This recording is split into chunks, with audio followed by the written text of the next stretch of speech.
masquerading as one of our own. I can't wait to find out what breed of evil you are.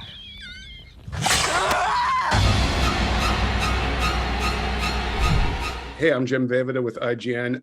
I really, really love this special. I thought it was really charming. I love old school stuff. But the one thing that jumped out at me is that there is a lot of gory violence in this, a Marvel thing, or Marvel at least. So can you tell us a little bit about those conversations and how did you get away with this? It was one of those things where no one said no. I just kept pushing. I knew that we were going to balance that with heart and humor and humanity and empathy and all of that. And as long as we kept that balance in tow, that I felt like we had some leeway to push on the horror side. And look, we're dealing with monsters, right? And I felt like we needed to just go into that realm, just not be afraid of it. We're going to try some new things. The big joke on set became like, when they would be like, all right, Michael, how is this? Is this good? I'd be like, I would start to say something. They go, let me guess, more blood? You want more blood, right? And I'd be like, can we? Is that possible? Can we do that? Can we push this even further? And one of the things that I found fascinating was like, no one said no. They just kept going. But I think there was an air around the production of, what's going to happen? Are they going to let us do this? Well, if we come back with all this footage that is so, violent, what's going to happen? But I knew in my heart that what we were doing was not sadistic. We weren't creating a film that was all about just indiscriminate killing. It was about the people. And I feel like if you keep it about the characters and the people, then you'll have some leeway to do some other things that you normally wouldn't get to do. And being in black and white didn't hurt us either. So, I was wondering about that. That's like the old school trick, right? Well, it's really brown. It's not red. Yes. Well, even in the early comic codes, the blood could not be red, right? You couldn't even show blood. And if there was a bit of blood, it would always be some other color, something, so some things stay the same. Please don't do this. Death is coming for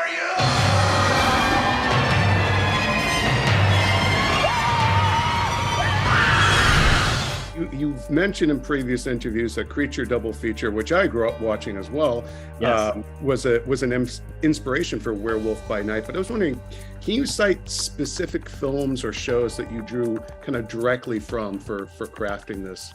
I would say it's less specific and more of a feeling of all of those films that I loved as a kid, Certainly you're going to see elements of like Bride of Frankenstein. You're going to see elements of Werewolf of London. You're going to see, particularly in the design of the werewolf, you're going to be able to pull pieces. I mean, even in Poltergeist, there's going to be elements of that. There's going to be elements of all those things I love. So it wasn't any one particular thing, but it was just that feeling that I remember watching those movies as a kid. And it was such a distinct thrill to be a kid and be exposed to those films, especially for the first time. The first time you see Creature of the Black Lagoon, you're like, oh my God, this is horrifying. Like as a kid, it was terrifying. And every time I'd watch one of those things, I couldn't sleep at night, but it didn't stop me from next Saturday going right back down and watching another one, And I wanted to capture that feeling again somehow with this.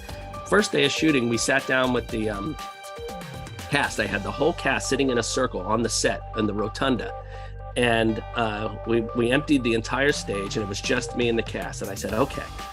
I introduced everybody because they hadn't met before, and I said, let's go around in a circle and everyone tell me a story about something that scared you as a kid. One thing that scared you that still stays with you today, that still gives you chills when you think about it.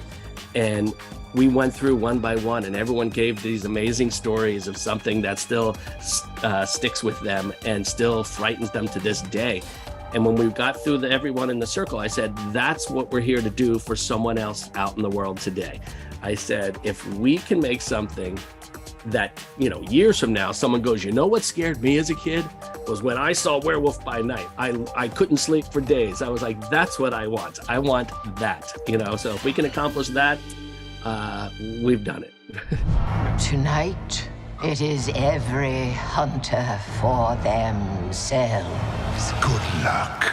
I'll be rotting for you. I wanted to ask, I noticed that with the exception of like Jack Russell, obviously, and the Bloodstones, the other monster hunters don't exist within the Marvel Comics lore. As far as I could tell, I looked at the names in the end credits. Yeah, the names they're new characters, but they're, you know, loosely inspired by other characters that have shown up along the way, you know, different types of characters. But I was afraid that if we tied them too closely, people would start asking way too many questions, and it would take away from this night only kind of a thing, you know. So that's sort of what happened there. We did at one point think about using actual for the hunters, but our story was sort of different from what they did in the comics, so it felt like, no, let's just do something new.